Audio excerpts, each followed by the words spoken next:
got to win every game. So it's not much to do with the last game. It's coming in here and we played them twice. Obviously once in here. Our power play is our power play's been the difference in both games. I think we scored 2 in the first game and 3. I know that we scored 3 in here last time. So power play is big for us for sure. Trying to continue that in this rink, and knowing full well that there's a reason they have a good home record. It's partly because of them, partly because of the opponent. Could you just expand on that? I'm just interested because I think the intimacy really plays into the home team's favor. Yeah, for sure it does. I mean, if you look there, they've had 2 seasons, 1 road, 1 home, and even you could say they started lots on the road, but still their home record is pretty efficient when you look at it in terms of the analytics part of it. So that means that tells you that there is some mental advantages in this game. Well, and really, even since the start of February, I mean, they're a top 10 record in the NHL, I think, right now. So, what have you seen? You know what? It's after the deadline. Right? You got the mental part of it changes for players a lot. Right? If you look at it since the deadline, they've beaten some good clubs, and and that it changes. Right? You get guys that are playing for jobs, guys that are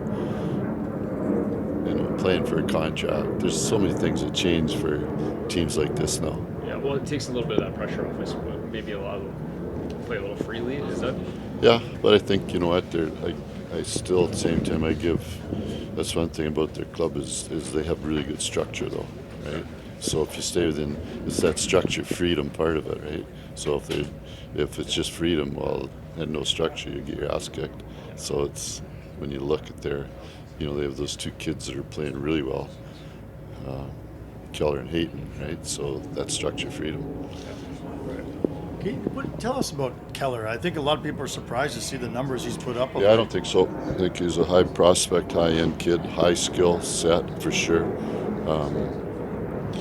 And hey, I don't think it's a surprise when he's gonna hit he's gonna score probably 35, 40 goals. So you don't do that by accident in your second or third year, especially when for sure every team that's talking about them is saying, hey, we got to pay attention to Keller.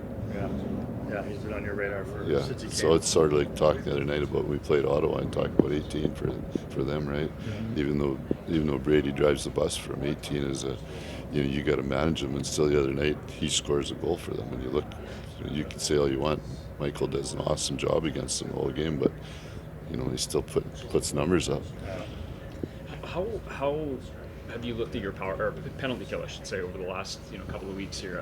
Just the aggression and just what they're doing well, right? Since the break, we struggled with our penalty kill, and part of that was the fact that we were taking fewer penalties. So there's games where Sure.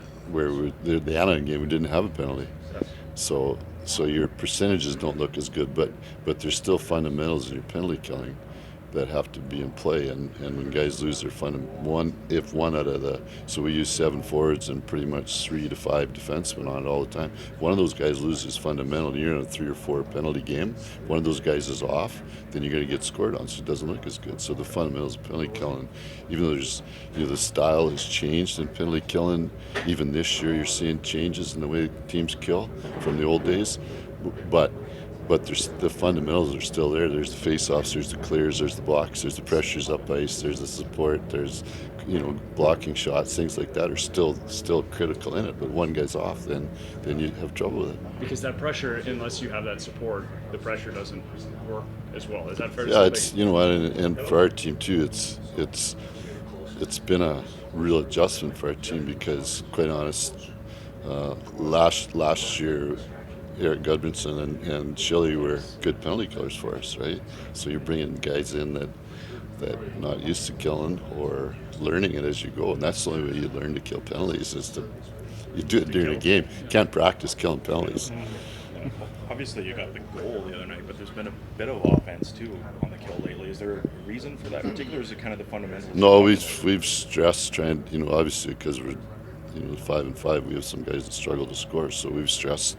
A little more assertiveness in situations where we know it's not a gamble, it's a good high risk play, And quite honest, Michael and Lindy lead the charge in that because you watch they play a lot together in situations. So, that's not much coaching. That's those guys.